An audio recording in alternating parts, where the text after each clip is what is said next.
I just pressed the Let's Go Live button, so let's wait for the stream to fire up all across the fruited plain of the internet before we jump on into the program. We want to make sure that all the tubes are connected, because otherwise the tubes are just, like when the hose is flailing all over the place. We don't want data just flailing all over the place.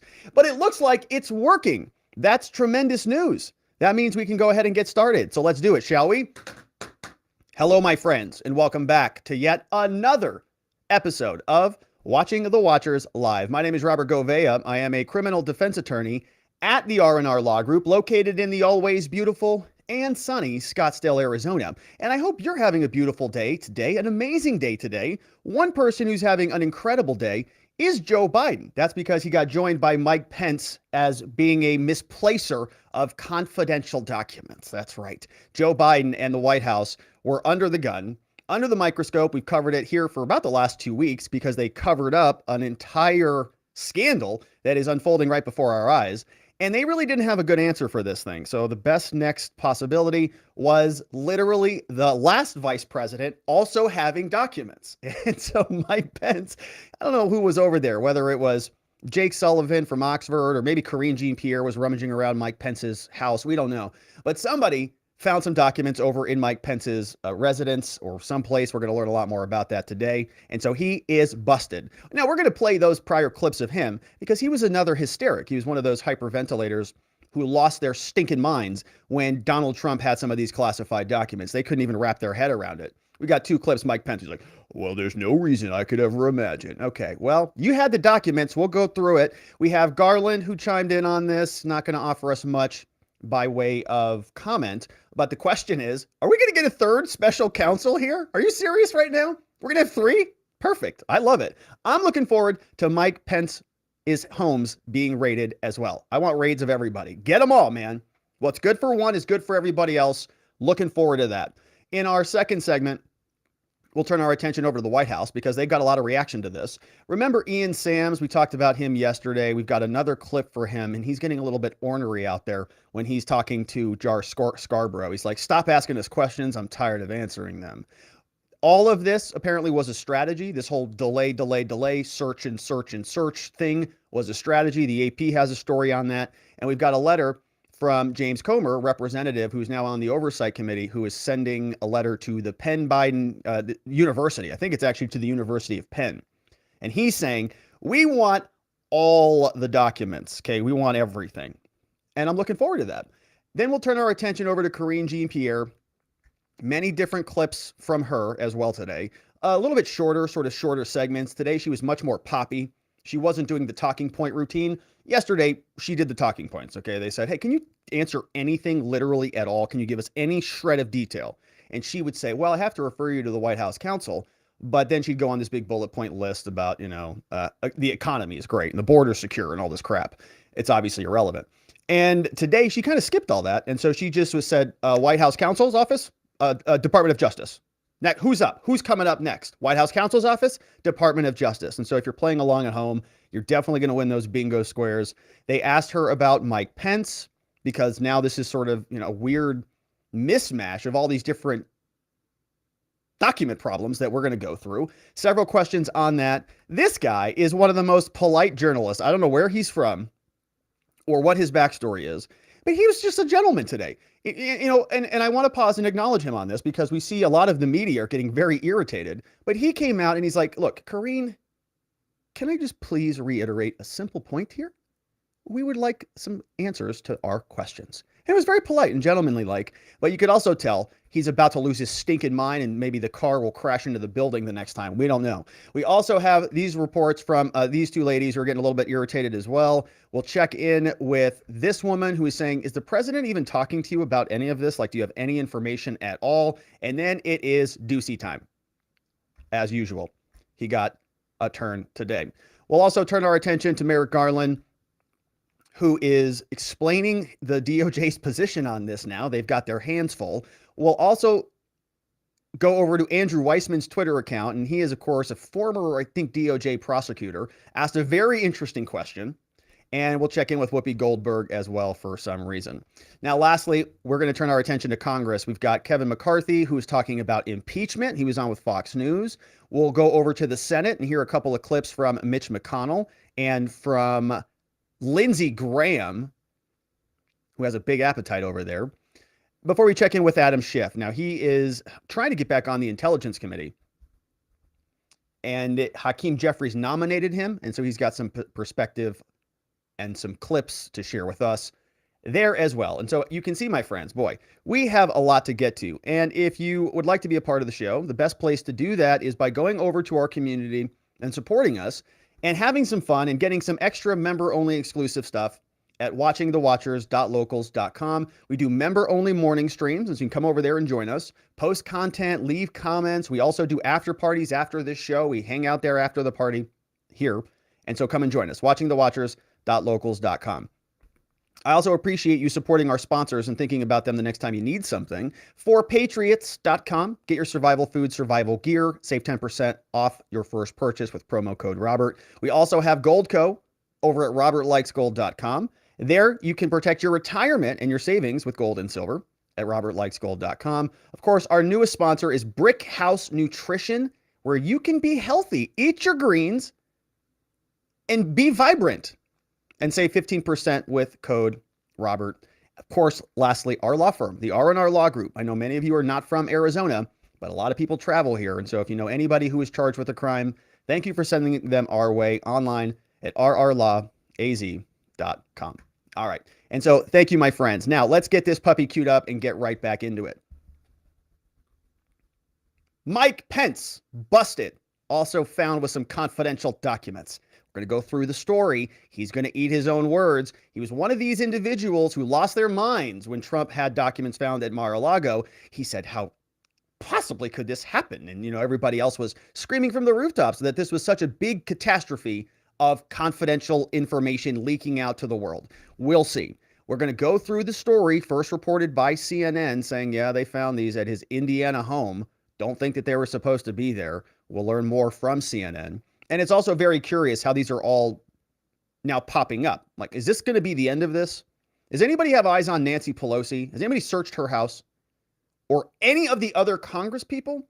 Because it seems like there's a bit of a pattern here, at least with the vice presidents. Okay, Trump, he took the documents, but we knew he took the documents. He said, they are my documents. There's photos of him taking the documents. The National Archives had inventory of those documents, and he just actually had a legal claim for them. But all of these are other random documents that just show up. So after Biden's lawyers found it, are Mike Pence's lawyers now rummaging through it? Or all these politicians that are like, oh crap, we better check our drawers again, honey? No, I checked it. You better check it again, sweetheart. Nancy Pelosi and Paul Pelosi are having, dinner table debates in front of their $10,000 refrigerator. So the question is, what happened here? And this is a pretty big problem, right? I mean, obviously, if there were documents found in Mike Pence's home, that's a big deal. In fact, in order to see just how big of a deal it is, let's listen to Mike Pence himself. Explain it to us. You take any classified documents with you from the White House? I did not. Do you see any reason for anyone to take classified documents with them in the Anyone? White House? At all? Well, there'd be no reason to have classified documents, particularly if they were in an unprotected area. Yeah, no reason at all. I mean, no reason to take him home. And he certainly didn't take him home, which is interesting. So you see these two people, they're like little animals in the sort of like in the wilderness documentaries, it's like a mating ritual type of a thing. They're communicating, but they're not actually communicating. They're sort of using body language and deep breaths and deep sighs and facial features and all sorts of stuff to convey this message. And this person over here is, you wouldn't possibly do that. No, gosh, no, never. I can't possibly see any reason why I could do that. You take any classified documents with you from the White House? I did not. He was a little bit equivocating there, wasn't he? Yeah, he was unsure of himself on that one. Documents with you from the White House? I did not. Busted. Yeah, you did.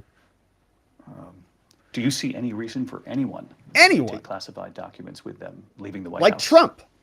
Well, there'd be no reason to have classified documents, particularly if they were in an unprotected area. Okay, well, we're going to dig into that there, Mike Pence. Wonder why you took those. And I wonder if that other guy from ABC is also feeling as disgusted that Joe Biden had not one, not two, not three, but four different batches of documents scattered around all over his residence in Wilmington. We'll come back to that. Now, there's several other clips from Mike Pence. Why? Because Mike Pence wants to run for president, and he knows when to capitalize on a good political story. He's been doing this for a long time. He's very good at it. And I actually sort of like Mike Pence. I actually don't, I think he's a very smooth, cool operator, right? I think he's kind of a polished politician. But he's cold and calculating at the same time. So I'm interested in him as a sort of a tool of the Republican Party to see how useful he can be. But the thing that he tried to do here in order to be useful and to sort of commandeer the party and to edge Trump out was to use the document saga, the Mar-a-Lago document saga, as a battering ram to just continually beat Trump over the head with it. Unfortunately for him, there were documents at one of his residences. And this is what he said previously when he was talking to CBS about this catastrophe of classified information leaking out. The Penn Biden papers are about vice presidential records. You are someone who has vice presidential records. Are you sure you have no classified material in your own archives? Our staff reviewed all of the materials in our office and in our residence to ensure that there were no classified materials that left the White House or remained in our possession. Didn't do a good job. I remain confident that that was done in a thorough and careful way. Clearly, in the waning days of the Trump-Pence administration, that process was not properly executed by staff around the President of the United States. And as I said, I'm not diminishing the importance of protecting classified materials, particularly top secret materials. These are the nation's secrets. They bear upon our national security. But again, this issue to me is one of equal treatment under the law. All right, that's fair. Equal treatment under the law. So he just said a bunch of stuff right there. Trump had his house raided. Biden didn't. Biden was also allegedly obstructing the Department of Justice. Obstruction of justice. How do we know this? Because the Washington Post reported it. We've made 35 videos about this thus far, and I'm sort of sounding like a broken record here.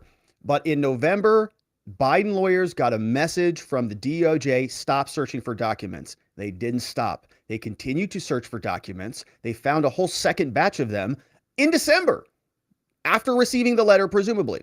So they obstructed hard. So there already isn't a double standard. Now, the question is, why isn't the FBI raiding his Rehoboth house as well and whatever other properties he owns and Hunter Biden's properties as well?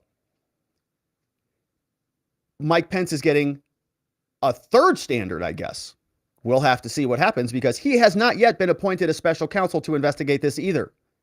And the question will become, if every one of these politicians has a confidential documents problem, how many special counsels are there? We're going to run out of them. Let's take a look at what CNN has for us on this story. They report, first on CNN. Well done, guys. 3 journalists had to cobble this story together. Classified documents found at Pence's Indiana home. Here's a photo of Mike Pence. Here they say, is there no article here? There was an article here earlier. Apparently there's no article here. All right, let's listen to CNN. Exclusive CNN reporting former presidents. This is now number 3, former Vice President Mike Pence. Out of an abundance of caution, we are told he had a lawyer go through his house and double check boxes. They found 4 boxes in his home in Indiana. They say they had been sealed since the time he left as vice president. They go through the boxes and they found roughly 12 documents that have appear to have classified markings on them. Wow. 12 documents with classified markings. Were those nuclear codes like Donald Trump allegedly had? Okay, these people are just hysterical about all this stuff, right? I really, really think more than anything, this is indicative of how incompetent our government is and how largely how all of these people are just kind of role playing, right? They're all just like these national security role players. Oh no, I give him no, he's entitled to see the documents and nobody's checking in and out. It's like the MVD, okay? Shout out to everybody at the MVD, right? It's government bureaucracy mess. It's just a giant mess. I didn't think it was a big deal when Trump had this going on. I think they made much ado about nothing. I think it's probably the same thing with Biden and probably the same thing with Pence. But they turned it into a big catastrophe. They're the ones who started it by raiding another head of a political party, former presidential candidate's home, knowing he was running again. So all of them have to eat it, as far as I'm concerned. Here's the actual article. A lawyer for former Vice President Mike Pence discovered about a dozen documents, great, marked as classified at Pence's Indiana home last week. He's turned those over to the FBI. Multiple sources told CNN. The FBI and the Justice Department's National Security Division have launched a review of the documents. Great, a third one. The classified documents were discovered in his new home in Carmel, Indiana, by a lawyer for Pence in the wake of revelations about classified documents. So Mike Pence hit the panic button and he said, you better go do another round over there in those boxes that we haven't gone through yet. So the boxes were moved. And again, once again, the National Archives has no idea about any of these documents, which is kind of one of the most interesting things of this whole saga to me. We read an article, I think yesterday, where they told us it was a letter from Deborah Stidel Wall. She sent a letter back to James Comer on the Oversight Committee. And she said, we actually don't know the total universe of documents that exists, which is kind of crazy. In other words, you could check out a library book and they wouldn't know that you checked it out. So if you didn't return it, they wouldn't know. There's no overdue library fees because the head librarian has no idea that you checked the books out. So Mike Pence is moving around. He just moved to a new home. He's got these boxes, those boxes you just carry around from house to house. You're like, gosh, I'll go through it one day. I've got one. It's right over there. It says, by a lawyer for Pence in the wake of revelations, the discovery comes after Pence has repeatedly said he did not have any classified documents. So, man, I want to see more. Where's Pelosi's house? Let's go see who else is senior? What does Chuck Schumer have? How long has that guy been in office? What does Mitch McConnell have? It's not clear yet what the documents are related to or their level of sensitivity or classification. Pence's team notified congressional leaders and relevant committees of the discovery on Tuesday. Whew, it's a good thing that the Republicans are in charge now, isn't it? Whew, it sure is. Pence asked his lawyer with experience handling classified material to conduct a search of his home out of an abundance of caution. They're all freaked out, man. Sources said that the attorney, Matt Morgan, began going through 4 boxes stored at Pence's house last week, finding a small number of documents with classification markings. Immediately alerted the National Archives, they called the DOJ. Now, this is a little bit different, okay? Because Biden's lawyers actually contacted the White House first. Biden's lawyers called the White House. The White House contacted the OIG at the National Archives, or something along those lines. We have it in the timeline. Pence's lawyers contacted the National Archives directly. And again, I'm presuming that Pence's lawyers called Pence first and Biden's lawyers called Biden first because they've got ethical obligations to their clients. And they gave them permission to then communicate over to the National Archives. So I would love to know what that chain of custody looks like of phone calls between the Biden lawyers when they showed up. And we still don't know who the second lawyer is. Look, Pence is being very transparent about this. Who's the lawyer who showed up? Matt Morgan. It all happened last week. Literally last week. What's today? Tuesday? Last week, they find the documents. Boom, it's revealed. So shout out to Mike Pence for being open and transparent about it. And he's doing it out of an abundance of caution. Joe Biden did all of this in the dark of night. He flew back to Wilmington. His lawyers were still searching for documents even when the DOJ told him not to. A lawyer for Pence told CNN that the FBI requested to pick up the documents. Pence agreed. Agents from the FBI's field office in Indianapolis picked up the documents from Pence's home. On Monday, Pence's legal team drove the boxes back to D.C. and handed them over to the archives to review the rest of the material for compliance with the Presidential Records Act. In a letter to the National Archives obtained by CNN, Pence's representative to the archives, Greg Jacob, wrote the following. Let's give this a read through if we can pull this up. And let's get our red pen out so we can see what we have in store. Dated January 18th, 2023, written to Miss McClure. The letter was going over to Kate Dillon McClure, Acting Director, White House Liaison at the National Archives. January 18th, from O'Melveny and Myers, LLP. This is signed by Gregory Jacob, the designated representative from the Pence Vice Presidential Records. They write, Dear librarians at the National Archives, they say the following. As Vice President Mike Pence's designated representative to the National Archives, I write to request your assistance in collecting and transferring to the custody of your library an additional set of vice presidential records. This is interesting, okay, because this could be, literally, this could be exactly how Joe Biden handled this, right? They could have done it this way.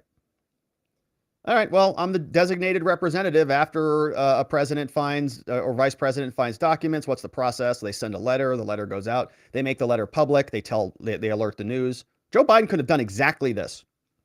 The additional records appear to be a small number of documents bearing classification markings that were inadvertently boxed and transported to the personal home of the vice president at the end of the last administration. Vice President Pence was unaware of the existence of sensitive or classified documents at his personal residence. Vice President Pence understands the high importance of protecting sensitive and classified information. They all say that. I guess that's like part of the template that they sent, you know. They go online just like you have forms and stuff, you know, whatever you do in your business. Like we have like a motion bank at our law firm, you know. They do the same thing. All right, what should we do here? Use the high importance in protecting sensitive classified information language. Love that. Yeah, that's great. And he also stands ready and willing to cooperate fully with the National Archives. They say following press reports of classified documents at the home of President Biden, out of an abundance of caution to make sure that we're not like our derelict president, Vice President Pence engaged outside counsel with experience in handling classified documents to review records stored in his personal home. Counsel identified a small number of documents that could potentially contain sensitive or classified information interspersed throughout the records. Vice President Pence's counsel, however, is unable to provide an exact description of the folders or the briefing materials that may contain the additional information because counsel did not review the contents of the documents once an indicator of potential classification was identified. Very clear. Thank you for that. That's great information. We get to see the exact process. Can you tell us what's inside? No, they didn't even look in it. And how do you trust them? Because they give us dates on Monday, January 16th. Then they tell us there's a clear chain of custody. Who gave the documents to whom at what time, what happened next. Vice President Pence immediately secured those documents in a locked safe, pending further direction and proper handling from the National Archives. Sounds great. Like if Joe Biden did this, we have a difficult time debating that, to be honest with you. We'd say, well, look, it's overdue records, right? The same standard that I would have said applied to Trump, we would have had to have said it applied to Biden, provided, of course, they raided his house as well, which they never did. So I take that back. But continuing on, the letter to the librarians say, Vice President Pence has directed his representatives to work with the National Archives to ensure their prompt and secure return. Vice President Pence appreciates the good work of the head librarians, and he knows who's in charge of this country, by the way. You see this? He's buttering them up over there. Please don't send the FBI after me, because as we all know, Deborah Stidell Wall is the one who controls who gets to say what about records in this country. If you're the president, it's nice. Like you do have a lot of power as the leader of the executive branch, but you don't get to control the categorization of documents. That's up to the head librarian. And if she disagrees with you, FBI. So they're going to work in response there. Sincerely, your friend, Gregory Jacob. Sent that letter over on behalf of Mike Pence into the National Archives. And the documents were turned over to the National Archives, which is good news. And they continue on reporting. They tell us that the classified material was stored in boxes that first went to a temporary home in Virginia before they were moved to Indiana. The boxes were not in a secure area, but they were taped up, and they were not believed to have been opened up since they were packed, according to Pence's attorney. So they weren't in a garage, is what it sounds like. Once the classified documents were discovered, the sources said that they were placed inside a safe location in the house. Dang, look at this house, man. He's got a river. Or is that a moat? I don't know. Man, it's good to be vice president. Pence's Washington, D.C. advocacy group office was also searched, Pence's lawyer said. No classified material or other records. The news about Pence come as special counsels investigate the handling of the classified documents by basically everybody else. Since the FBI searches Trump's home, Pence said, no, not to my knowledge, and so on. All right, so that is the story from Mike Pence, and we'll see if anything else turns up.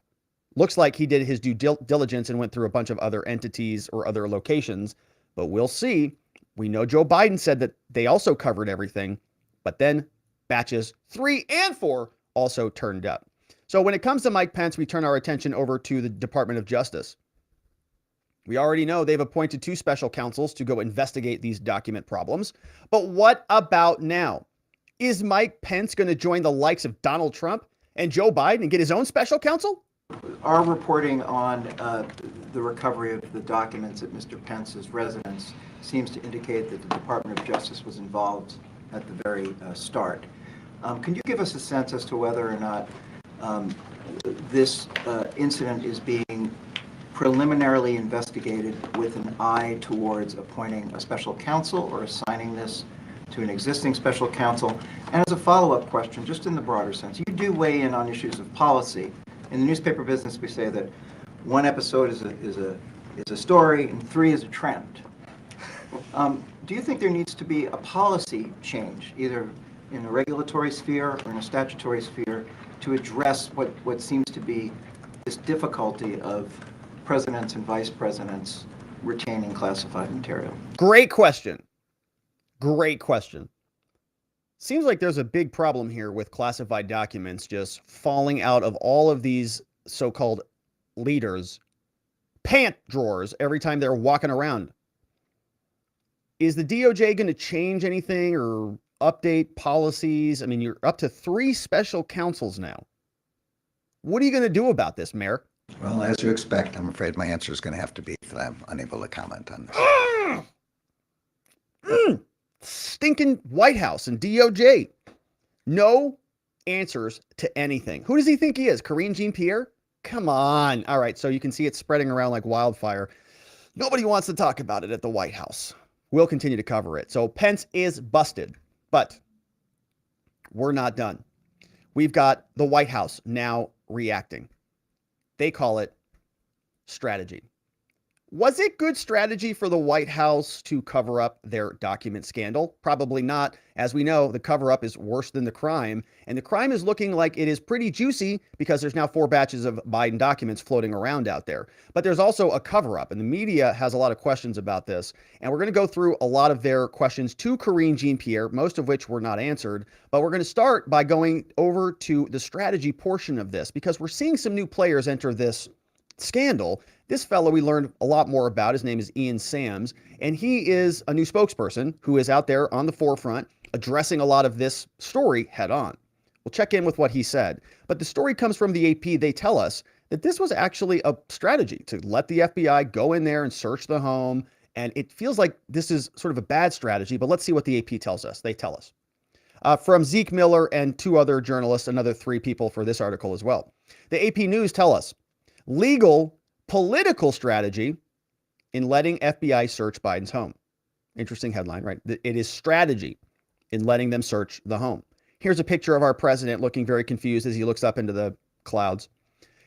The article continues. They tell us President Joe Biden's decision to allow the FBI to search his home last week is laying him open to fresh negative attention and embarrassment following earlier discoveries of classified documents at the home and his former office. But the AP says it's a legal and political calculation that his aides hope will pay off in the long run as he continues to seek re-election, right? Part of our conversation here has been, is this an attempt to throw Biden by the wayside so that the field is clear? Okay, one option would be this is way too much heat for Joe Biden. It looks like he's going to get indicted or something, and he has to resign. Kamala comes into power. It is an open primary. Somebody challenges her. It's Newsom. So you have an incumbent president in an open primary, and it's Kamala versus Newsom. Alternatively, Joe Biden just peters out his campaign. It's an open primary. Kamala throws her hat into the ring along with a slew of other Democrats. But the question is, what if Joe Biden runs again? What if this is not enough to put him on the sideline? Evidently, they're trying to deal with this so that that is not an option, right? So that they can actually continue to run for re-election. In other words, get this in the history bucket. Put this in the ash bin of history. The remarkable nearly 13-hour search by FBI agents of the sitting president at the Wilmington home laid his black eye.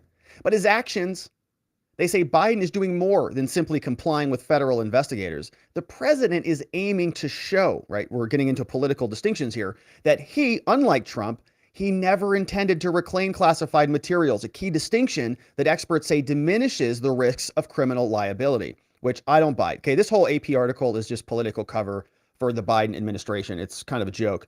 But this is the separation of the possession versus obstruction that we've talked so much about here. They're going to say Trump was obstructive, Biden was not obstructive. That is easily debatable, in my opinion, by just referencing the November 20th or mid-November letter in 2022 to Biden's lawyers that told him to stop looking for documents. They continue to look for documents, which means they were obstructing the DOJ's efforts.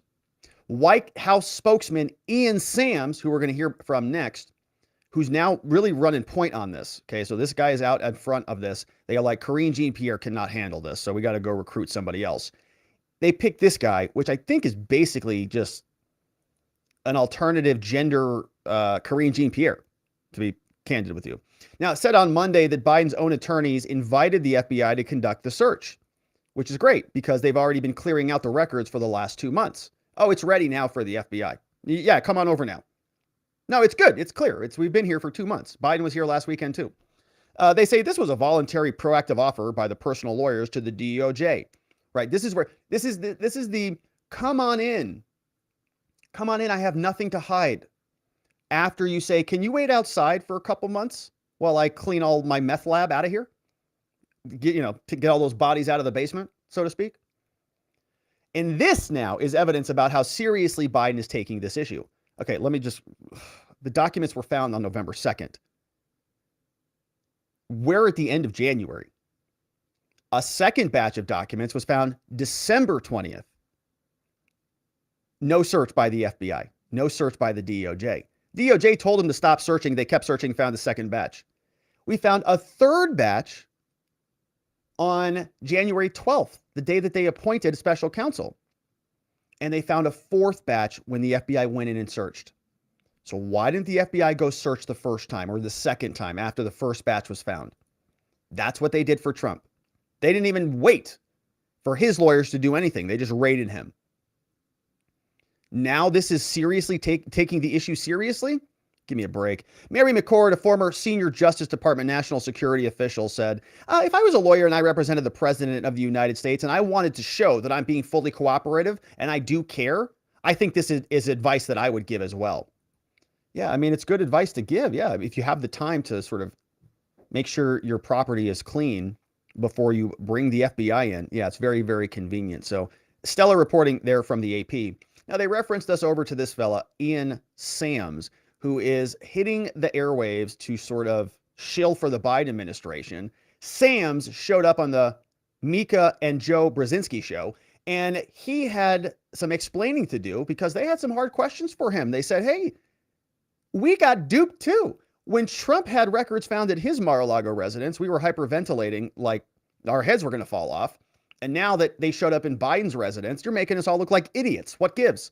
How could this happen? And do you agree having classified documents outside of where they should be is a serious issue? Yeah, look, the president takes this very seriously, as you heard him say multiple times in the last week. So. And I understand the question about how this happened. Yeah. And I think it's really important to understand that's exactly the type of thing a Justice Department investigation would be looking at. And so when you appropriately believe in the independence of a Justice Department to be able to conduct investigations free from undue influence and interference that this president has committed going all the way back to the campaign, that is why we're deferring to the Justice Department to answer some of these questions. Because we don't want to answer They're going to be anything. tasked with finding all the facts, putting it all together, understanding exactly what happened, asking the questions. That's appropriate. That's why we're fully cooperating, to understand how this happened. And the president is giving them access to what they need to answer. The president know? Like, does the DOJ need to tell the president why the president has classified documents in his home? I don't understand that. Well, Joe, I understand the question, and I think that it's really just gets to the heart of the matter. The DOJ is the one who's tasked with finding out all the facts here, and the DOJ is going to ask questions, and the DOJ is going to seek information, and we're being fully cooperative with that process. We hope that that process moves forward thoroughly and efficiently so that we can get all the answers out there. And so we're just going to be respectful. I think it's more appropriate for questions about the underlying investigation to be addressed by the Justice Department. But again, we're going to offer up full cooperation and ensure that they have access to what they need. Okay, Ian, the question, though, I'm sort of stuck on here is I understand that there is an investigation, there's a limit to what you can say and all that. But there are obvious possibilities here as to how in the world this could have happened. Are there any that you can share with us? Come on, man. A little morsel. Again, I understand you're asking these questions, but we want to be very careful to respect the investigation of the DOJ. And look, they're going to ask these questions. They're going to be the ones to answer these questions and to provide information on it. And we want to make sure that we respect that process as it plays out. All right, so he's not that much different at all than Karine Jean-Pierre, because Karine Jean-Pierre basically says the same thing. They're like communication majors, you were probably in college and you took a communications class. There are people who major in that, right? And they just learn how to talk in circles like this. He's very good at it. He said the same thing multiple different times, and every time Mika and Joe said, how could this possibly happen? Did you notice his sort of deflating phrase? Like, I understand you're asking these questions. That's a great question. But I also understand that the DOJ has an ongoing investigation. And so we have to, as you know, obviously send it back over to them. And Mika's like, well, that's a good answer. Yeah, I guess that's, I guess that's pretty smart. So you can see a very interesting little development there. And this guy's hitting the airwaves all over the place. He's been on the media hard. So they're making kind of a hard pivot away from Karine, and they're deferring over to Ian Sams. Now, we'll see how long he can last sort of not answering questions, because the Republicans are in charge, and we're going to check in with a letter from James Comer. James Comer, of course, is on the Oversight Committee, and he sent a letter on January 18, 2023 over to Mary Magill at the University of Pennsylvania, and he's demanding some answers. He wants all of the records, all of the classified documents, and so on.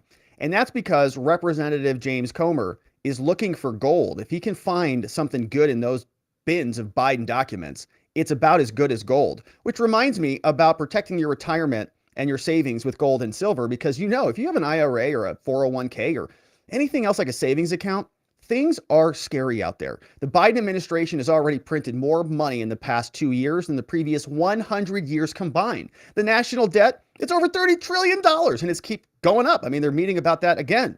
Inflation's the highest we've seen since 1982. It's only a matter of time before the house of cards comes crashing down. If you have a retirement savings, your money could be at serious risk. And so talk to my friends over at Goldco and see how you can protect your retirement with gold and silver before it's too late. This address is right on your screen. It's easy. It's robertlikesgold.com. When you go there, they'll give you $10,000 or more in free silver when you open a qualifying account over at robertlikesgold.com.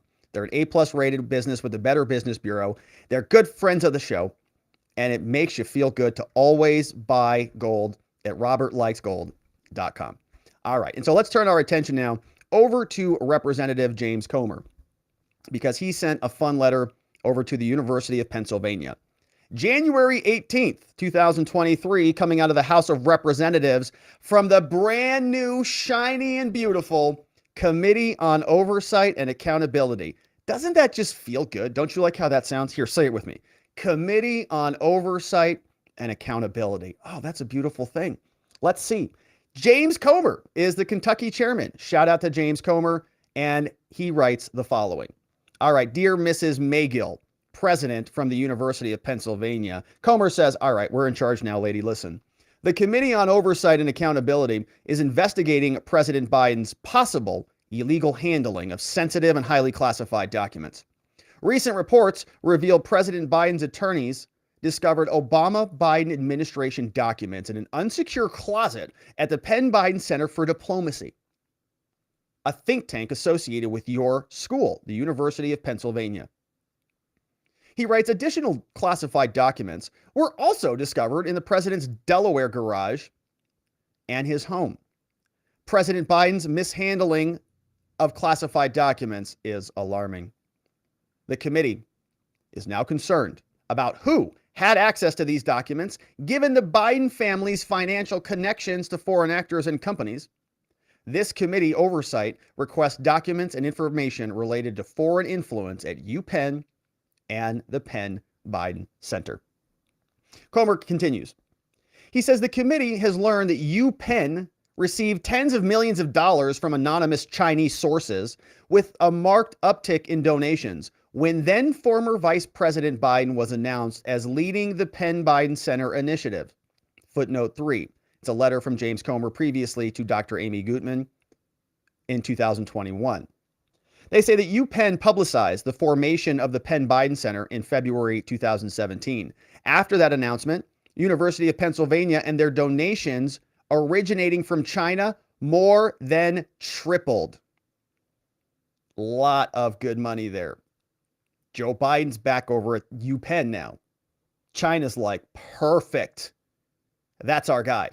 Not only were these donations made while President Biden explored a potential run for president and then launched his campaign, but also as his family and associates pursued lucrative financial projects with partners in China.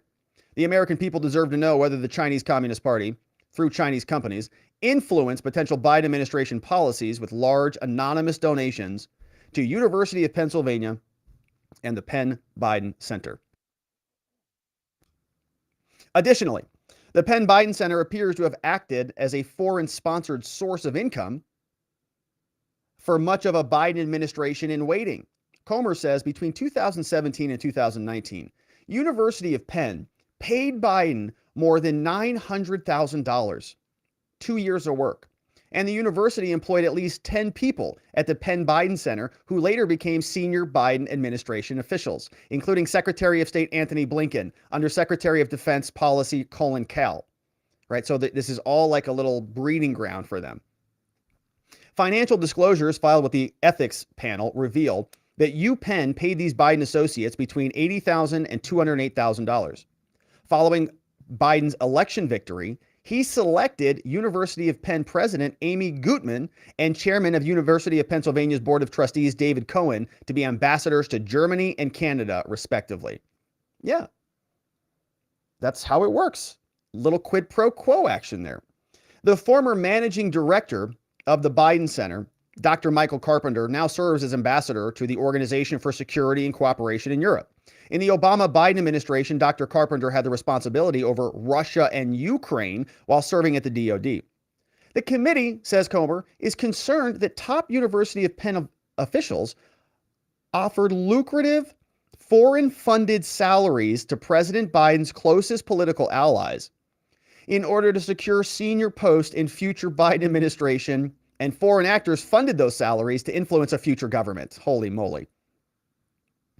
That is a mouthful of an accusation there. It's basically saying, University of Pennsylvania, you people help launder Chinese money into the Biden administration in exchange for ambassadorships. Whoa, man. Whoa. All right, so you used your school and university as like a fake laundromat. Biden set up a shop, you post it up, you give them a bunch of salaries, funnel a bunch of money, all donated from the Chinese. Biden wins, you become ambassadors. Sheesh. That's Congress. That's the new oversight committee. Woo. So contrary to what he has told the American people, while vice president and during his tenure at the Penn-Biden Center, President Biden met with his family's international business partners.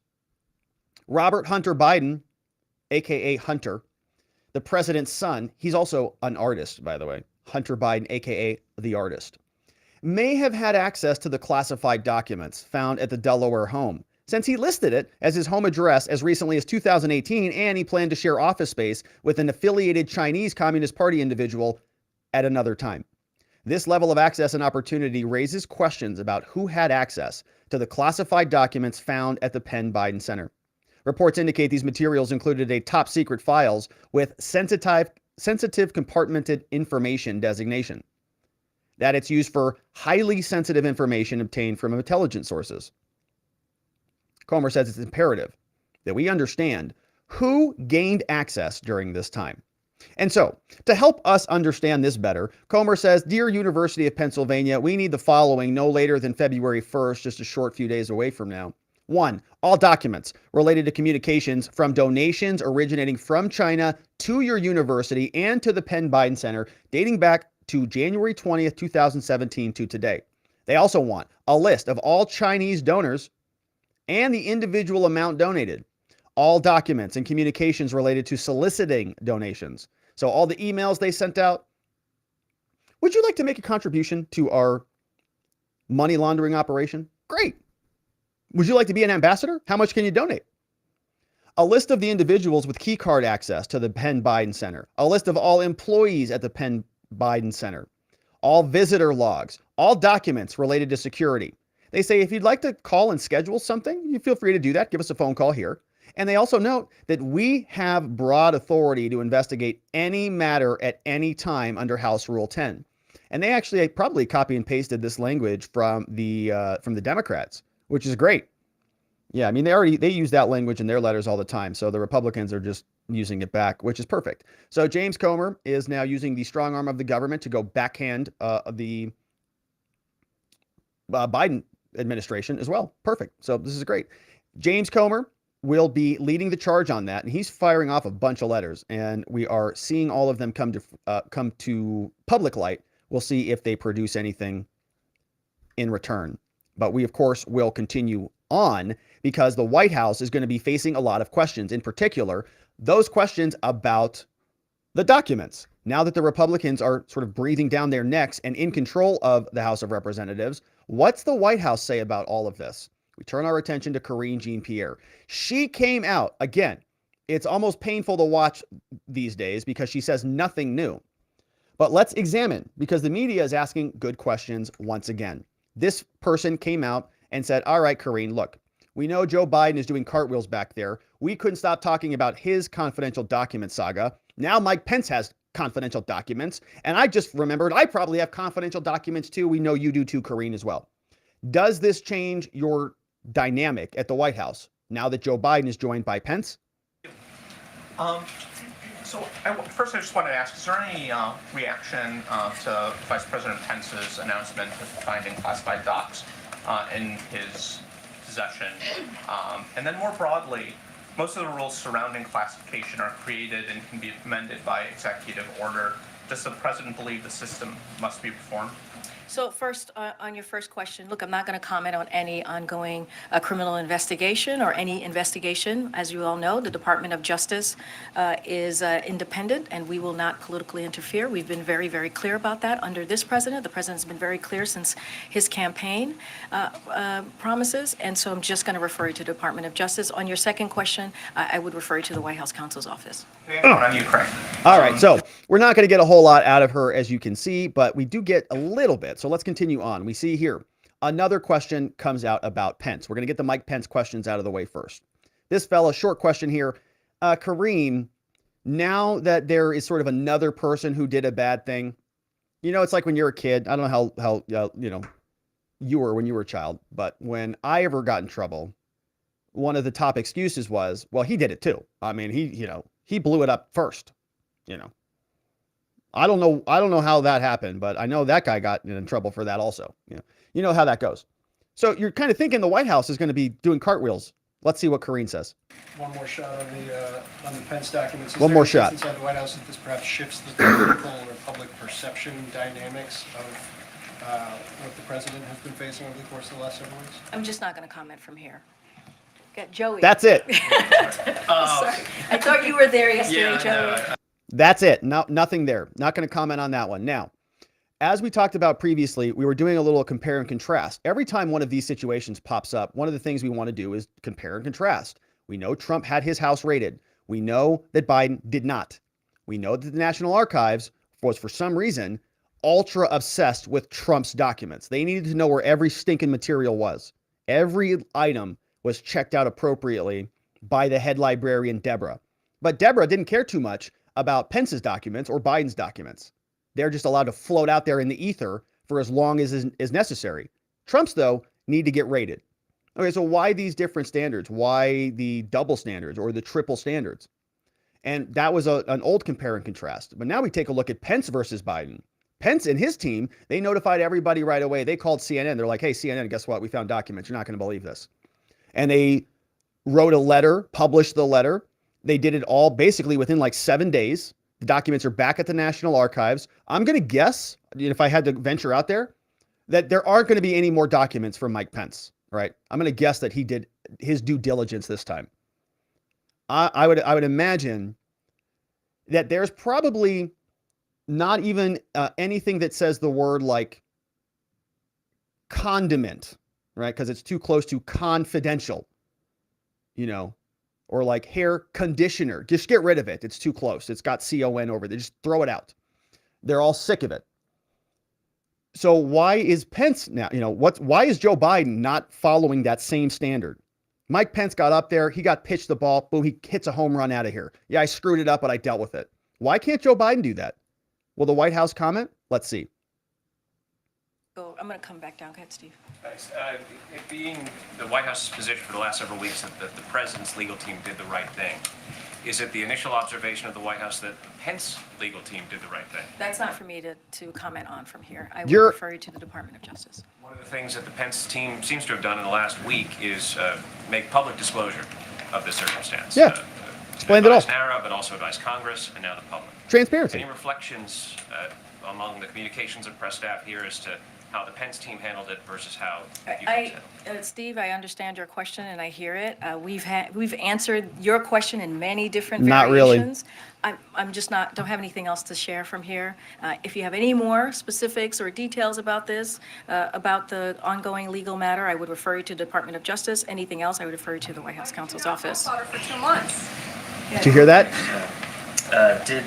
Listen to those questions in the background. Now, they don't cut over to them, but if you've got headphones on, listen. Somebody screams in the background. Why did you keep it from us from 2 months? Office. For 2 months. Matter, I would refer you to the Department of Justice. Anything else, I would refer you to the White House counsel's office. For 2 months. Yikes. Yikes. So the media screaming at her. Why didn't you talk about it for 2 months? Great question. We continue on. Question for Karine. Was the White House aware of the Pence discovery? Did you guys know this was going on? Did they call you first? How did it go down? Thanks, Karine.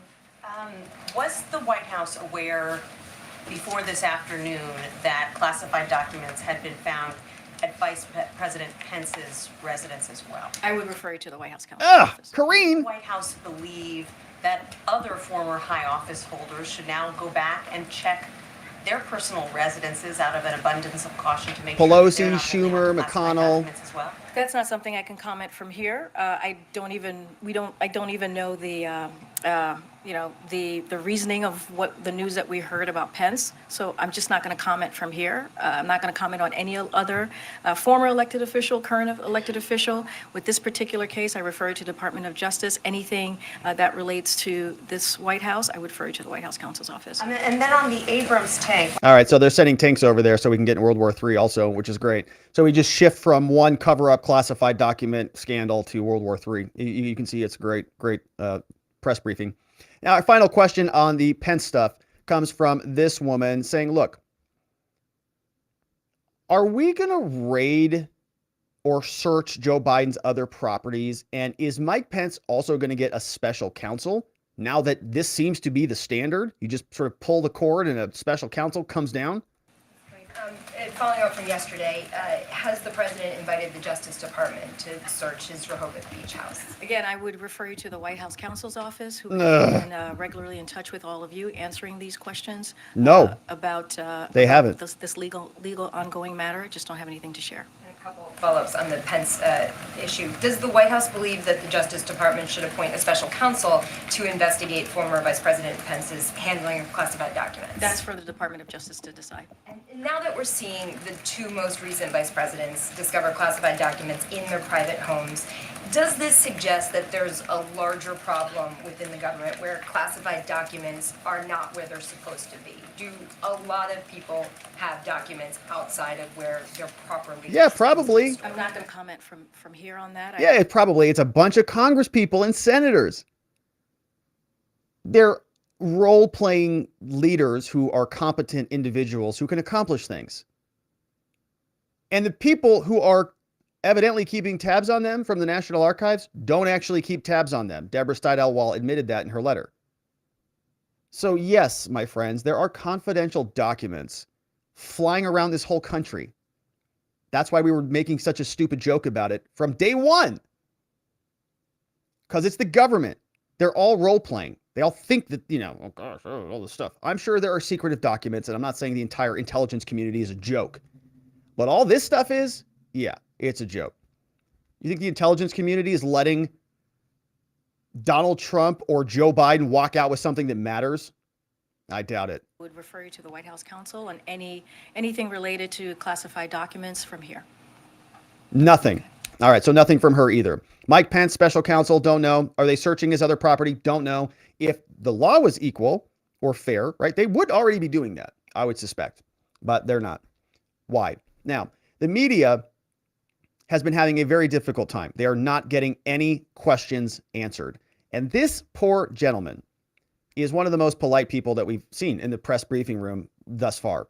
And I just want to pause and just empathize with this young man. He's trying really hard. Before this clip, he asked like 4 questions. He got almost 0 answers. And so he finally pivots over to the documents and he says, look, Karine, here, can you please help? My second question is regarding a comment from Senator Ted Cruz. He's calling for a search of President Biden's Senate records at the University of Delaware for potentially classified information. Those records reportedly include about 1,850 boxes of documents. Those are the materials that Comer is sending a letter about. As well as 415 gigabytes of electronic files. Does President Biden have any objection to such a search? When it comes to the documents and this ongoing legal matter, I refer you to the White House counsel's office. I'd just like to read. I'm so sorry. You said you had 2. You've asked 4. I'd just like to re-up the request of our colleagues in this room for someone to answer these questions from the podium. Absolutely. Okay. Did you hear him? What a polite man. What a polite young man. I would just like to reiterate a request from me and my colleagues that you bring in somebody here to answer these questions from the podium. Please, man, please. You said you had 2. You've asked 4. I'd just like to re-up the request of our colleagues in this room for someone to answer these questions from the podium. Absolutely. Okay. Oh, man. They're there all day. I would be as frustrated as him. Do we even need to be here? Do we even need to come in here, Karine? Like, can we just call in via Zoom or something? You're the press secretary. You're supposed to answer questions. You're not answering any questions at all. Totally deflated. Gosh. All right. So another question comes from this woman. We're going to wrap up. Here, Democrats are now also criticizing the Biden White House. That was one of my questions about the preview, but one of the things I wonder is the president has received some Democratic criticism about how he has handled some of the things that he has said about the documents matter. Do you expect that he might address that? Manchin came out and said he needs to be held accountable. Dick Durbin came out and said the same thing, that basically, no double standards. So are they turning on him? CNN was playing various clips back to Democrats. We saw that Nancy Pelosi got hit with Chris Wallace. He played her hystericism when she was melting down over the Trump documents. What's the White House doing? With the Democratic leaders, because it's obviously got political implications for just how he's perceived and perhaps some of his political strength. For everything, I talked about this, Kelly, a little bit yesterday, and some of those same criticism from from Democrats. They also said they believe the president did what he needed to do and has handled it fully and in a cooperative way. But look, as it relates to the politics of this, as it relates to the American people, and, we'll continue to say this, it's up to the American people to decide. We are deciding. They're smart.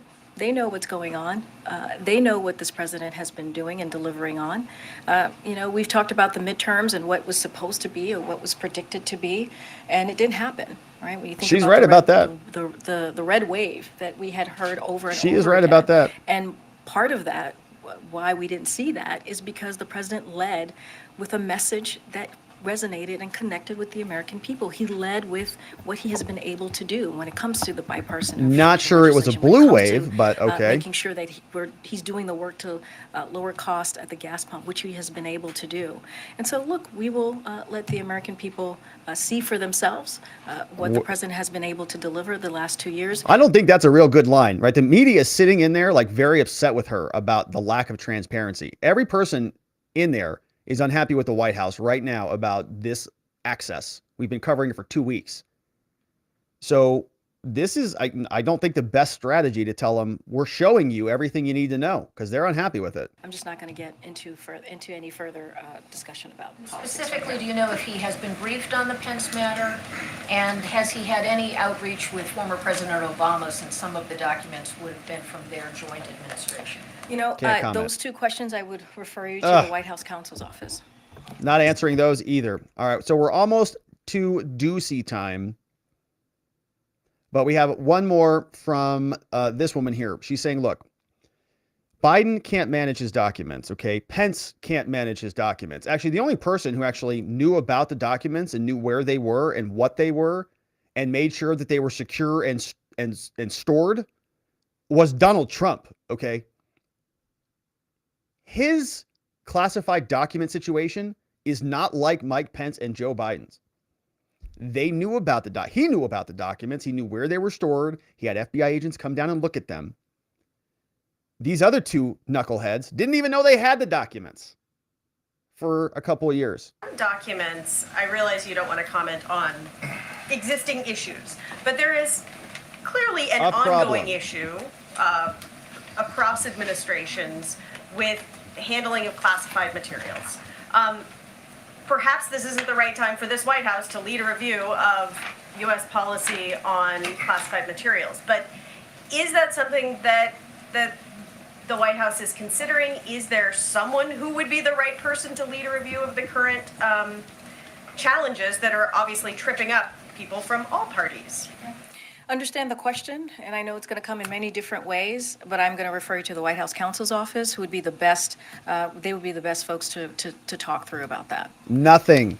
So they really won't even comment on anything. Like, is the White House changing any policy? Is the DOJ changing any policy? Are they doing a review to make sure that there's nothing else going on? Like, they just don't want to talk about it at all. And so we will carry on. We have a follow-up question to that. If they are, if they don't want to talk about the Pence situation, how about Joe? Is the president going to come out and communicate about any of this stuff? This woman asks Karine Jean-Pierre specifically. Karine, you say you don't know anything. We presume that you do know something. Let me ask you, have you even spoken to Joe Biden about this? Have you spoken with the president about the most recent report that more documents were found at his home personally? No, I have not. No. No, she hasn't spoken to him. Wow. And look at her reaction here. Look at her eyes. Look. Wow. You haven't spoken to him? You're kidding me. Have you spoken with the president about the most recent report that more documents were found at his home personally? No, I have not. Why didn't Biden have intentional months about the documents? Does the White House have a response to former Secretary? So how can she come out and brief us on anything if she hasn't even spoken to the president about any of this stuff? She can't, right? That's the point. She's going to refer everything over to other lawyers who are not going to communicate it about it. This is the president. He's in the president's Oval Office. And they're just going to defer everything every day? Secretary of State Mike Pompeo, who in his new... Pompeo said something else. Evidently, he's running for president too. So we've got a final question from this fella asking, telling us about requests for visitor information, remember there was some contention over the Wilmington visitors log, whether the Secret Service kept logs, whether they were required to because this was a personal residence, not the official home of the president, the White House, or an official location. So they don't have an actual list, like a spreadsheet of everybody who showed up. But certainly they know who was there, right? The Secret Service, knows, and other people know. They could assemble records. And if this is the most transparent and open administration ever, well, then why wouldn't they be open to that? In fact, would they endorse that idea? Can we go and assemble the visitor information, Karine? Karine, the oversight chair, he had Mr. Comey, he wrote the head of the Secret Service asking for the visitor information from Wilmington. Now, I know you said there's no visitor logs, but do you have any objection, or does the White House have an objection to the Secret Service providing any documents or communication about who's going in and out? Again, I would refer you to the White House counsel's office on anything that's related to the investigation, the oversight hearing that's happening. And then just at the top, in response to the Pence question, you said you weren't going to comment on any ongoing criminal or other investigations. Is there any reason to believe any of these are criminal investigations? I'm just saying I'm just not going to comment on any type of investigation. The Department of Justice is independent, and we just don't comment on any investigations from here.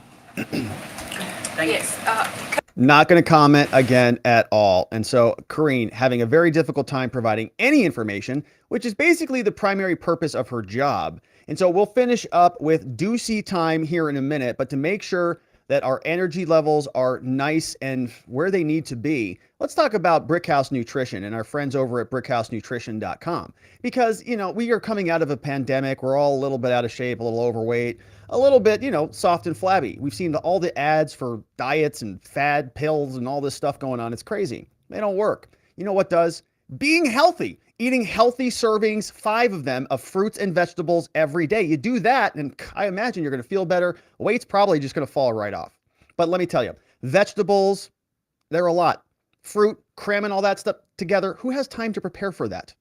That's why we can talk about Field of Greens.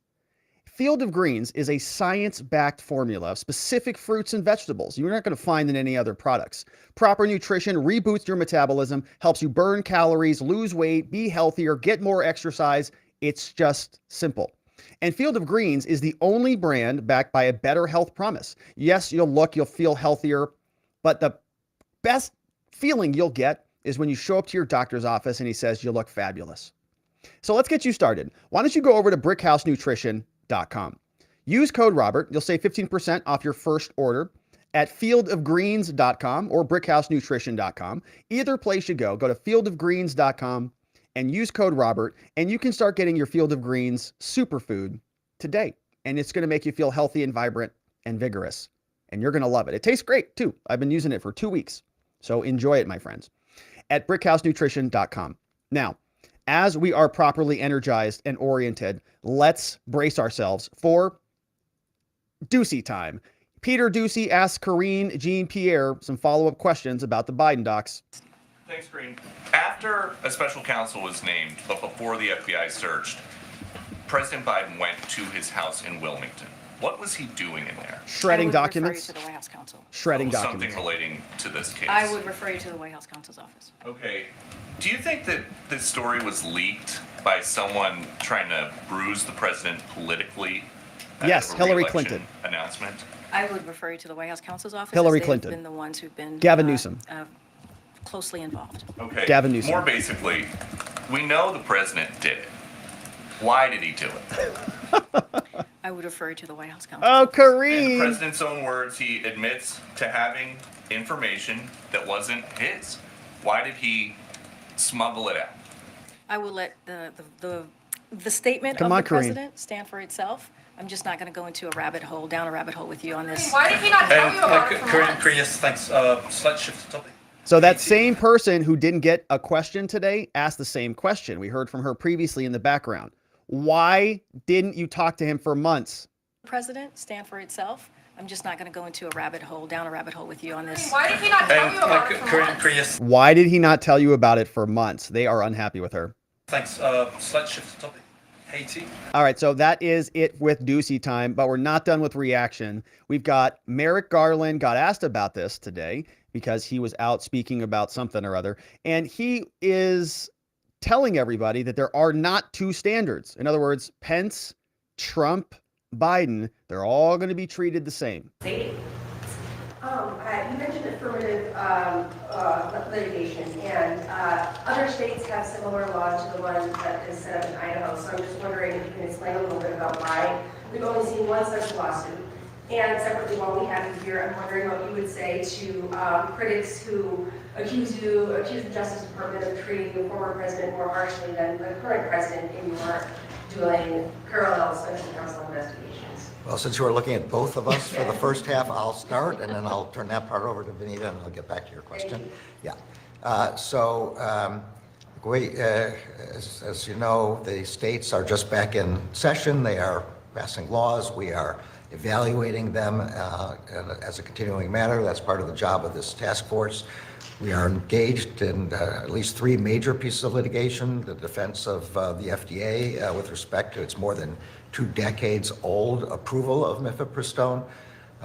We're involved in the Idaho case, and we're involved now in defending the VA's interim final rule. And we will continue to monitor the situation as appropriate. I'll let Benita answer any additional questions. Yeah, I just think the key thing is the timing, which is that we've obviously been very active in monitoring what's happening in the states and locally. And given that most state legislatures now are coming back into session, we'll be continuing to do so and looking at any laws that may get passed that infringe on federal protections. On your other question, the department has a set of norms and practices that been part of our DNA since Ed Levy was the Attorney General, first post-Watergate Attorney General. These are essential for us to continue. They ensure that we adhere to the rule of law. These mean, among other things, that we do not have different rules for Democrats or Republicans. Oh, but you have different raid policies. Different rules for the powerful or the powerless, different rules for the rich or for the poor. We apply the facts and the... Why are you not investigating with a search warrant Joe Biden's other properties? He obstructed your investigation, Merrick Garland. Your office, through John Lausch, sent him a letter in November and to his lawyers that said, stop searching for additional classified materials. They did keep looking for classified materials, and they found them on December 20th, and they communicated that back to you. So if they were obstructing your requests and Trump was obstructing your requests, why did you only raid Trump? Go raid Joe Biden's other house. Law in each case in a neutral, nonpartisan manner. Give me a break. That is what we always do, and that is what we do in the matters that you're referring to. All right, so they tell themselves that in the mirror every morning. He wakes up, I am Attorney General, and I do great work out there. Every day. Meanwhile, all of his little subordinates out there, like Lisa Monaco and others at the DOJ, are weaponizing the entire institution against their political enemies. We've seen it for years here on this channel. Now, another person who also had an interesting take on this, which is very interesting to say because Andrew Weissman, as we know, we usually give a lot of grief to here on this channel, largely because he is a lefty lawyer who has dogs in his profile picture, which, again, it's, if you want to do that, that's fine. Okay, anyways, he writes this. Why did Biden search his personal home 7 weeks after the 11/3 discovery of the documents at the Penn Biden Center? Story number 1 is the DOJ told us not to, which seemed implausible to me. Story number 2 in the New York Times today, the White House did it without telling the DOJ.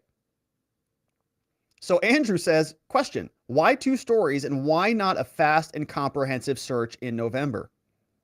Yeah, it's a good question. The answer is because they were very likely cleaning up the crime scene there, Andrew. That's why. They didn't want to talk about it, brother. And Mike Pence, he did it by the book. He came out, told everybody about it. Almost literally how it's like the default template. Make it public, air it out before the opponents get it. But Joe Biden waited months and didn't even tell Karine Jean-Pierre about this. It's because he's trying to cover it up. Not even a question. Now, as usual, let's go ahead and check in with,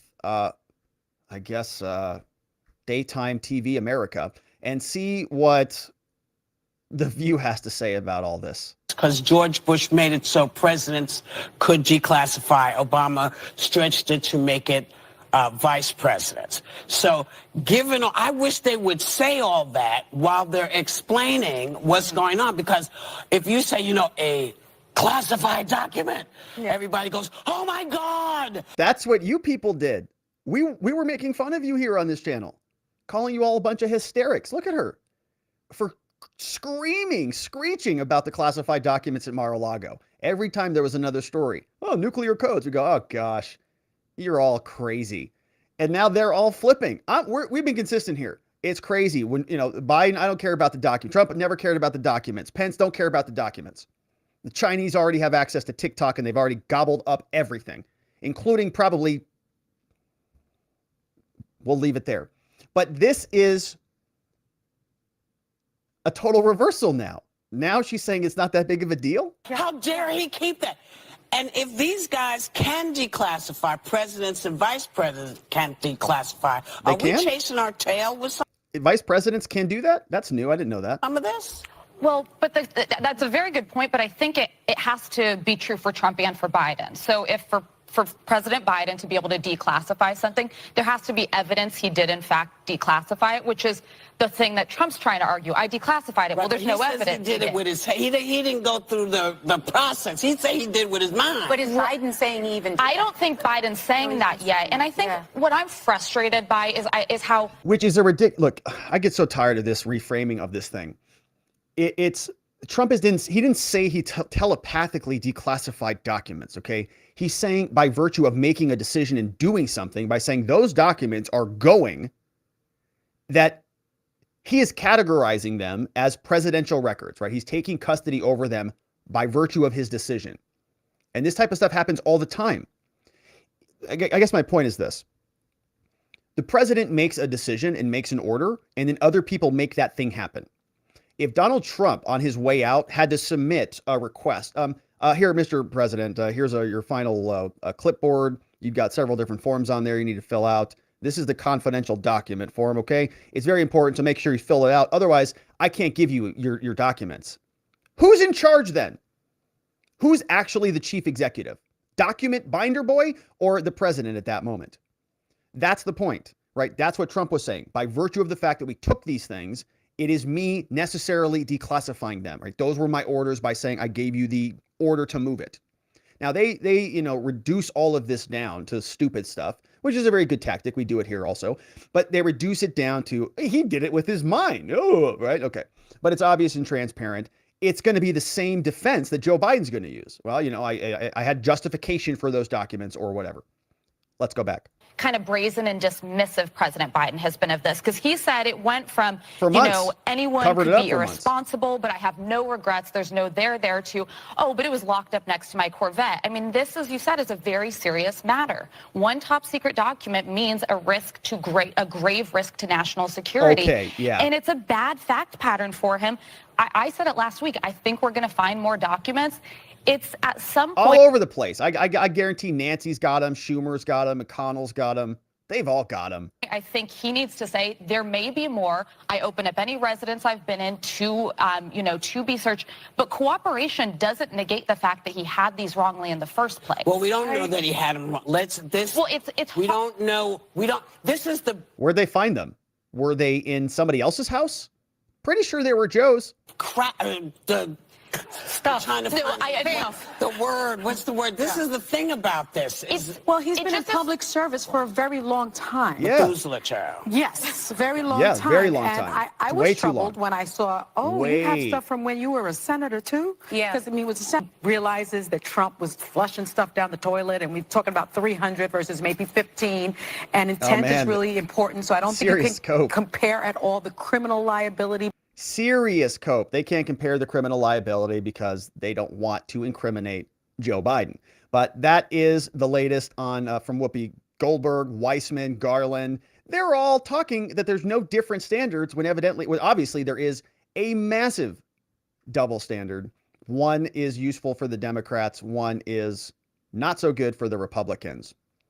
The Republicans, meanwhile, talking about something else. Impeachment for President Biden. That's what Kevin McCarthy is hinting at. He was on with Fox News talking about that very thing. Of course, he is the new Speaker of the House, leading the Republicans in the House of Representatives. And we've gone through a couple impeachments here relatively recently. You may remember the two from the last administration. Both failed. But the way they work, the House has to do the impeaching, and then it goes over to the Senate. So we'll start with McCarthy before we check in with Cocaine Mitch McConnell over in the Senate and Lindsey Graham and his comments about how he eats and what his diet looks like. Then we'll turn over to Adam Schiff, where he responds to impeachment because it's setting off a firestorm. These documents could be a big, big problem for the Biden administration. Kevin McCarthy discussed it with Jesse Waters on Fox News. I will never use impeachment for political purposes, but I will definitely follow the truth and the facts of wherever it takes us. And I am tired of having America wide open, because you know what else you get with a wide open border? More people dying from fentanyl. Just in my home state, just up from my house, we just had a cartel-style killing. Impeachment pivot to being shot in the fentanyl. face based upon what's happening on this border. 300 more Americans will die today because that border is not secure. American public has trusted us with the majority, and we will get to the bottom. All right, so impeachment might be a real thing. I will never use impeachment for political purposes, but I will definitely follow the truth and the facts. All right, let's refresh that. Had a little bit of an error on that one. I closed the video, but Kevin McCarthy just wanted to keep talking. And we were done with Kevin McCarthy. For some reason, he just kept on yapping. But he's out there, and he's saying impeachment is something that may actually be on the table. He's not going to use it politically, but if it warrants it, and a lot of people are saying it does warrant it, especially the cover-up. So let's turn our attention now over to the Senate. What does the Senate have to say about all of this? Because Cocaine Mitch is usually pretty quiet often. We often encourage him to maybe use a little bit more of that supplement so that he can talk and share with us more about the vision from the Senate, given the fact that he runs the place with the leadership of the Republican Party. Cocaine Mitch comes out and he's asked about the Biden documents. Let's see what he says. What is your level of concern about classified records showing up at Joe Biden's home? And now we're learning about what happened to Mike Pence. And what specifically should Congress do to prevent this from happening again? Well, with regard to how the Justice Department handles it, I think they ought to treat everybody the same who has misplaced classified documents. And it seems so far as if the Attorney General is making an effort to do that. And beyond treating everybody the same, I don't really have any additional advice. No advice, no real opinion, wants to treat everybody the same, has a difficult time recognizing that that has not been the current pattern. We are not seeing people being treated the same in this country. We've had a lot of issues about the Justice Department and the FBI treating people differently for a long time here on this channel, whether it goes to J6 or it goes to lockdowns or it goes to any of the COVID protocols or basic, Antifa, riots in the streets, whatever. There's one standard of justice that goes for one side and another for the rest. McConnell has been in charge for a long time, leading the Republicans through ups and downs.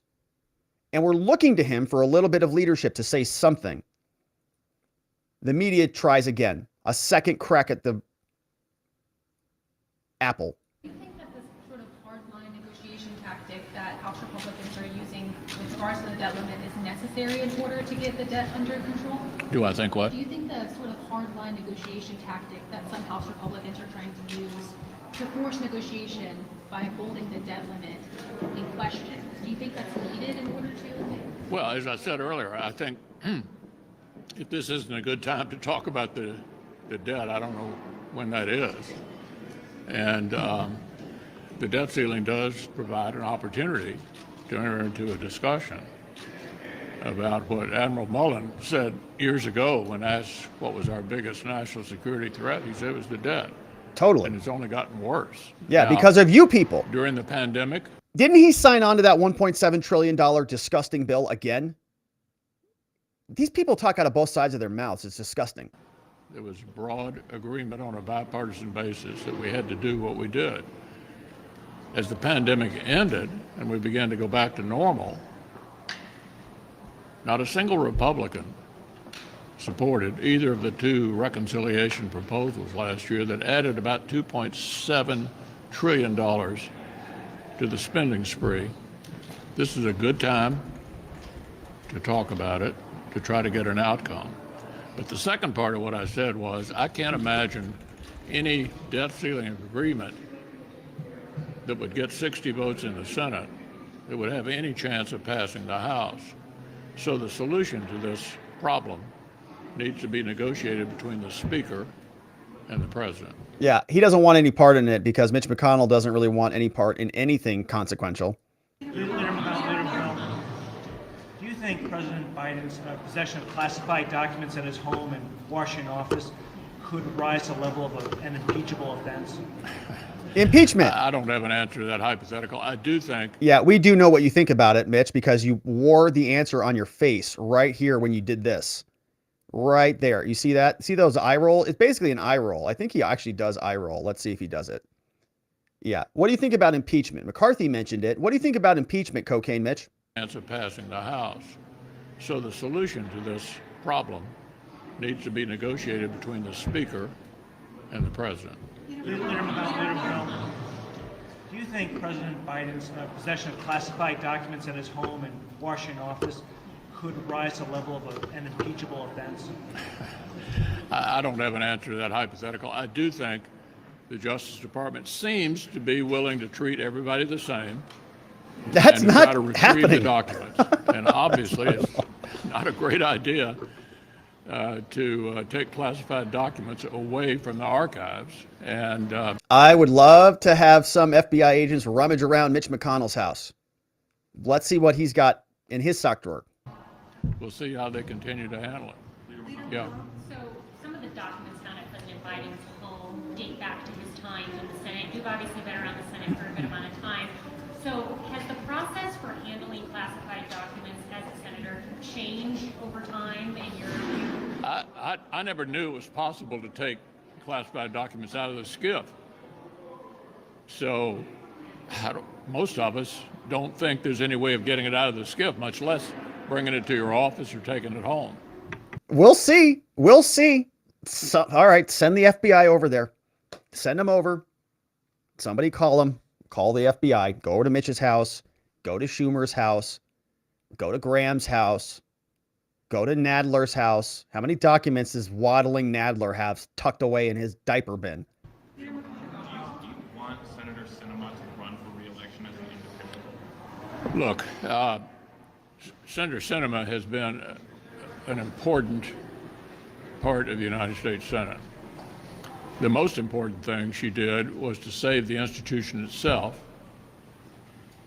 by protecting the filibuster. She's also been a significant part of the bipartisan agreements that have been reached in the Senate. As to whether or not she chooses to run again, it's really her decision.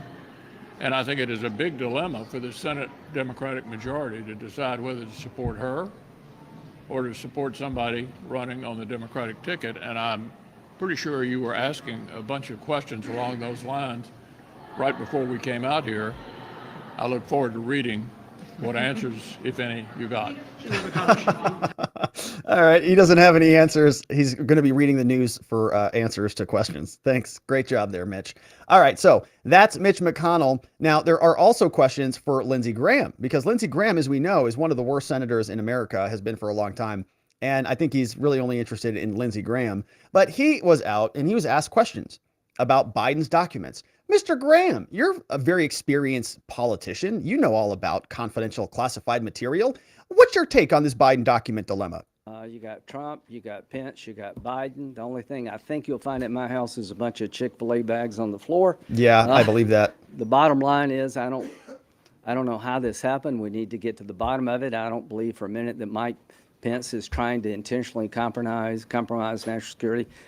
Think that about Biden and Trump, but clearly we've got a problem here.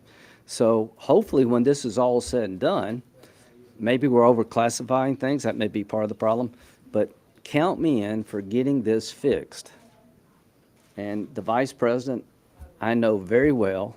I'm sure he'll stand up and be the first to say, if I had classified information in my house, to explain why. I think he's one of the most decent people I've ever met.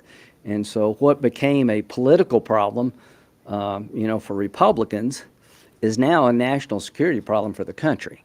Thanks. If you say so. We'll see about it. It wasn't a national security problem for the last 6, 7, 10 years. So we'll see how much of a problem it is now. But did you hear his little Chick-fil-A bag comment? The only thing I think you'll find at my house is a bunch of Chick-fil-A bags on the floor. Which is gross. Why are our senators treating their homes in such disarray? I guess it makes a lot of sense now. Sort of how our Senate feels. Like there's a bunch of fast food wrappers all over the place, even though Chick-fil-A is pretty damn delicious. But speaking of delicious food, let's talk about our friends at 4 Patriots, where you can get your own survival food and your survival gear. And there's a lot of it over there at 4patriots.com. Let's talk about it because, my friends, a tree branch, hit a power line back in Ohio, 2003. It shut down. One power line, 21 power plants, 100 people died. We have a power grid. It was designed in the 1800s. Even the White House sees it. We've spent the last 25 years thinking about it. It's going to take 25 years to fix it. So they announced billions of dollars to do it. How long is that going to take? That's why being sovereign and being independent with your own power supply is more important now than ever. And if you go to 4patriots.com, you can check out this Patriot Power Generator, the 1800. If you buy it, you'll get a solar generator that doesn't even need to install in your house. You just plug your medical devices in, your refrigerator. It's great. And right now you can go to 4patriots.com. Use code Robert. Save 10% on anything in the store, including your first purchase. You'll see this Patriot Power Generator down there below.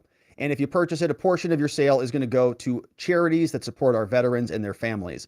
I'd invite you to go to 4patriots.com, use code Robert, get a power generator, get some survival food, be prepared in case you need it from our friends at 4patriots.com, and use code Robert to save. All right, my friends. Now, let's wrap up with a quick conversation about our friend Pencil Neck Adam Schiff. As we talk about a possible impeachment of Joe Biden and the Biden administration, Schiff showed up on the Mika and Joe Brzezinski show, and he explained his take on impeachment and the threats of being removed from the Intelligence Committee. This is Kevin McCarthy once again catering to the most right-wing elements of his conference and doing the will of the former president as well. He doesn't like the fact that I led the impeachment of Donald Trump for withholding hundreds of millions of dollars in military aid from Ukraine while that nation was at war in order to essentially extort them into helping his political campaign. That's too bad. That's a nice reframing of that whole debacle. We're going to continue to hold McCarthy accountable, Trump accountable, and for him to mess with the Intelligence Committee this way, to try to dictate the Democratic representation on the committee, and not just essentially tear down the functioning of that committee, but build up a new committee on the Select Committee on the Weaponization of the Federal Government. These should be seen as hand in hand. They are so upset that they're losing all of these weaponized select subcommittees. They got a lot of mileage out of them. And the Republicans are playing the same game. We read the letter from James Comer blasting out all over the place to many different entities. They miss that power. Tearing down legitimate committees that are doing important national security work, building up these bogus committees that he's going to seat, the right-wing crazies. What? And it's just a further destruction of who, like Liz Cheney? Of our norms and I think deterioration of our democracy. All right, so everything is going to be a deterioration of our democracy if the Democrats are not in charge. Hakeem Jeffries did appoint him or nominate him again, which means this is very likely going to turn into sort of a battle between McCarthy and Hakeem Jeffries, evidently. This came out over to Kevin McCarthy, so the letter was drafted January 21st. Hakeem Jeffries wrote this. It says, Dear Speaker McCarthy, I write today to submit for renomination 2 qualified legislators, Eric Stinky Swalwell and Pencil Neck Watermelon Head Adam Schiff. Together, these members have over 2 decades of distinguished leadership. Okay, but Eric Swalwell wouldn't even get an FBI clearance, according to Kevin McCarthy, so he's definitely gone. And Adam Schiff has been wrong basically about every single intelligence conversation that we've had thus far. He says appointments to the Intelligence Committee are within the prerogative of the Speaker in consultation with the Democratic leader.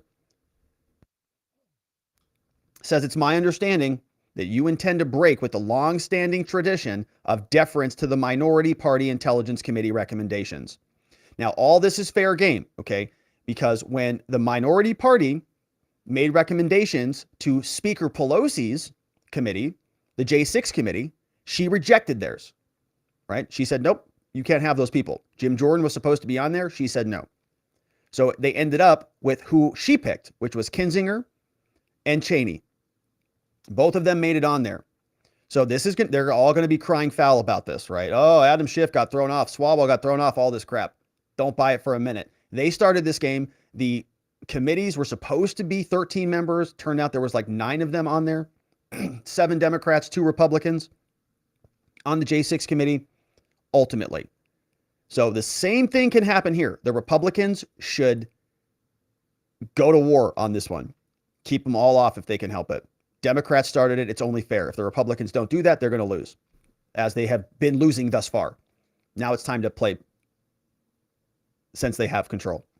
Schiff is now asked about this, said, look, all right, you've been renominated to be on the Intelligence Committee, but many people don't think that you're all that intelligent and that you don't belong on there. What do you say about that? If Kevin McCarthy boots Schiff off the panel, is Schiff going to lie down or is he going to come fighting back? I'm very proud that Leader Jeffries has nominated me to serve in that top role again. I have a great deal of experience serving on that committee, probably more than anyone else in the House at the present. And we're at a fragile time with a lot of security concerns around the globe, including that continuing war in Ukraine. Why is he doing it? Because Marjorie Taylor Greene wants him to do it, because Donald Trump wants him to do it, and because McCarthy is a weak speaker. He dealt away the powers of his office, and now he's beholden to the most extreme elements of his conference. Marjorie Taylor Greene was removed from her committee for encouraging violence against other members of the House. That is certainly not a precedent to be messing around with the Intelligence Committee the way McCarthy has been threatening. If McCarthy follows through on his threat, and he may have the ability to do that, the Intelligence Committee is a select committee. It wouldn't require a vote of the full House. But I will consult with Leader Jeffries, and we will find another way for me to play an important role in holding the Republican extremes accountable and making sure that we protect our democratic institutions. What are they going to do? I'm more determined than ever to do my job in protecting our democracy, no matter what Kevin McCarthy or Marjorie Taylor Greene or Paul Gosar or Donald Trump or any of these people have to say about the matter. Okay, so he says, even if I'm not on the committee, don't worry about it. I'm still going to basically be in charge of whatever I'm already doing. It's just like a total extension of the Intelligence Committee, regardless of him being on or off the Intelligence Committee. Yikes, pretty scary stuff. All right, so that is it, my friends, for the program on the day. I want to thank you for joining us. We covered a lot of ground today. We talked about Biden, impeachment. We got a Mitch McConnell appearance. Wow. Media beating up Karine Jean-Pierre out there saying, can we please have some answers? Please, please, please, please. We talked about Comer's letter over to the Biden Penn University of Pennsylvania school looking for additional answers. And we talked about Pence being busted, but basically doing everything right after the documents were found.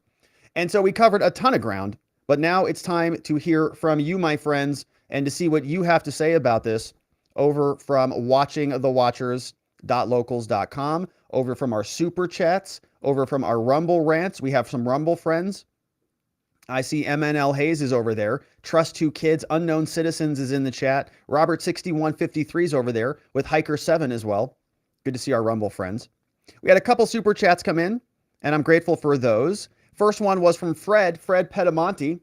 Shout out to Fred. He says, Robert, my dog, oh no, you're kidding me. My dog just jumped on the bed, and he had 2 DOD classified documents in his mouth. What should I do? Please help me. Well, Fred, you're in luck.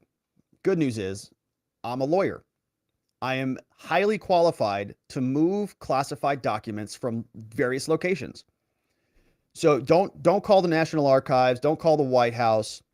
You can give me a call, right? We'll just go get a U-Haul. I'll come over with a U-Haul and a commercial shredder, and then we'll just lay on the story for a couple months, and then we can call the White House after that. Sound good? We'll be good.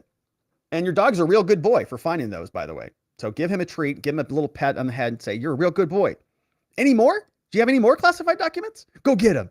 You go get those classified documents. And he'll come in and bring them out to you. That'll save me some time. And then we'll just shred them together. I'll see you in a couple months. All right. Maybe Sunshine is here. Sends in another one.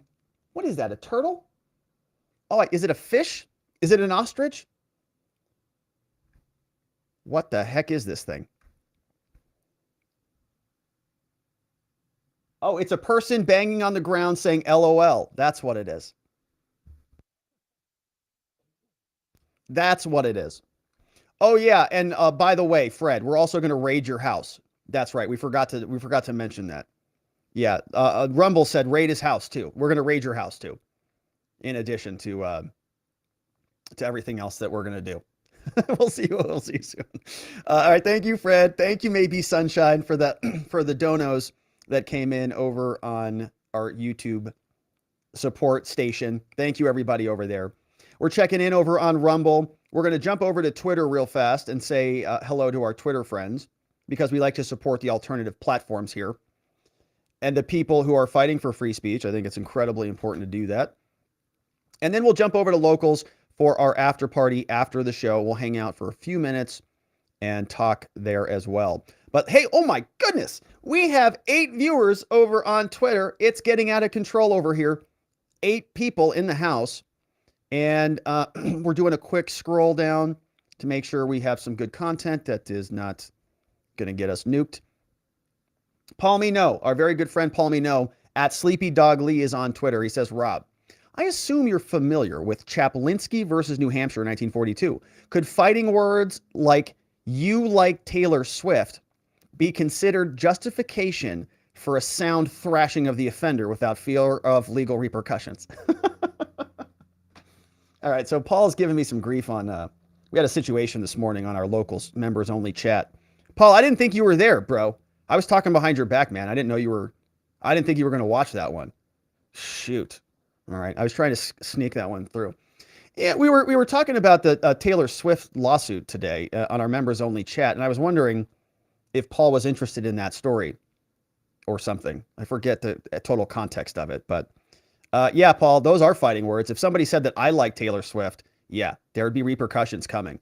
So I think you can, I mean, for you, it's going to be difficult though, because I was the offender and you would have to thrash me, which I guess will be resolved when we have Rumble Down Under, Paul Mino versus Govea, whenever that happens. Looking forward to it. In fact, here's Paul. He says, in my humble opinion, your themed after parties are genius. It's a great way to diversify your audience. Very smart. Well, thank you, Paul. This is Paul. See, this is our friend Paul. Watching the Watchers, groovy. 80s after party, only on Locals. It's out of control over there, my friends. That's why you should join. Join us over at watchingthewatchers.locals.com. All right, that's what we're going to do. That's the next one. As soon as this hair starts getting tall enough and gets off camera, we'll just let it fall over, and then we'll just go into full mullet mode. I can pull it off, man. I like it. I like it. All right, Paul, me know another one is here. Okay, now that you're making progress in the hippie community, you may want to reach out to the Rasta community. They love green stuff. Trust me. Oh gosh, I can't read this one because that would be a racist promo read, wouldn't it? Yeah, I was going to try to read it in Rasta voice. maybe we'll read it on Rasta voice over on Locals. We'll save that one for Locals. Thank you for that one too.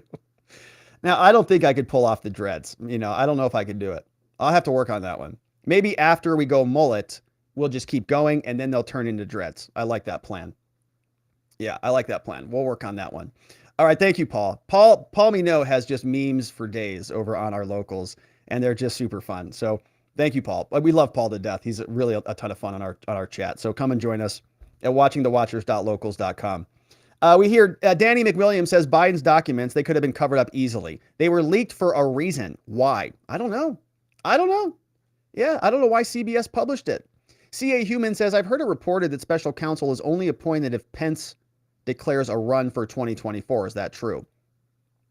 Well, I think so. That's the standard that Merrick Garland has used, certainly. Merrick Garland has basically said that. That was his justification for Trump, for appointing the special counsel. Trump announced special counsel. So if he was consistent, you'd think that that would also be the standard here. And Mike Pence will run. James Pepper says, Pence is so desperate for attention, he admitted to committing a crime. Hilarious.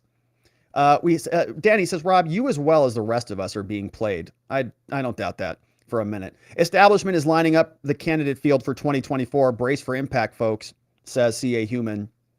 Here, Rebecca John has an Oprah gif, says, and everyone gets documents, and you get documents, and you get classified documents, and you get classified documents, and you get classified documents. Good to see you there, Rebecca John. PH Flores says, how did Biden get these records from a skiff to his home? If they were released to him, which seems impossible, why weren't they immediately returned? Good question. He must have maybe shoved them in his underpants, like Sandy Berger. Feline Fun says, maybe they need to investigate and audit the National Archivist for her lack of process of tracking classified documents. It's a great question. Yeah, I don't know who originates these documents. I don't know that it makes necessarily security sense to have like a centralized list of all your classified documents. Like, I think that alone is probably a security breach. But I guess that's the point, right? Like, you got to separate all that out. Like, you wouldn't want a root database with all of your, like, a head librarian classified document master list. But there should be, systems for this stuff. I would think there would be some sort of database who has possession of them. Yeah, something like that. Tracking, check in, check out. They've got different agencies. I don't know. But they had a very close full eye on Trump's records and not anybody else's. Why is that? All right, a couple more. Stringer was over here. We had TJ is sharing a new primary poll. Trump is way up in the primaries, it looks like. I saw that poll. Emerson poll conducted over the last few days. Georgia's here, says, holy cow, I didn't know you had dreadlocks. Show is great. I really enjoy your commentary. Thank you, Georgia. And thanks for commenting over there on Twitter, my friends. And of course, if you want to connect with other people, not on our locals, Twitter is another good place to do that. But we are also going over to locals. We have an awesome community over there, and they are chatting away. And what are we talking about over here? Yeah, we're doing some mullet analysis. In fact, here's a great one from this young man. Outstanding. And those glasses make it even better, right? I mean, I'm going to obviously have to get a pair of those glasses in order to be official when I ultimately grow out my mullet. And so we are going over to watchingthewatchers.locals.com, my friends, for our after party. And I hope you decide to join us. But if not, that's all right. Here is the web address if you want to head on over there. watchingthewatchers.locals.com. Of course, we hope to see you. We do member-only morning streams. We post additional content. There's a great community. You can connect with people, and we look forward to seeing you there. We also want to thank our sponsors of the program today, our friends over at 4patriots.com, where you can get survival food, survival gear. Use code Robert, save. Also at Goldco, go to robertlikesgold.com, and there you can protect your retirement with gold and silver and get a nice deal if you sign up with them and work with them. Or check out Brickhouse Nutrition if you are looking to be a little bit healthier, like I am this year. Fieldofgreens.com, use code Robert, and get your superfood, vegetables, fruits, easily consumable, and it tastes great. And of course, our law firm, the R&R Law Group. We're located in Scottsdale, Arizona. We help good people charged with crimes find safety, clarity, and hope. We offer free case evaluations. We're online at rrlawaz.com. And of course, thank you to the mods who mod down the fort for us and keep the show nice and orderly every single day. Our friends Vienticus Prime, K Bean in the house, Just Cause modding down the fort for us. Missing Lean. Shout out to Lean, wherever she is. Hope she's doing well. Playing Hooky, Ronnie Cole. I see Zulu's over there in the chat. And our friend Geomancy swings by from time to time. We're grateful for everybody who keeps things nice and orderly.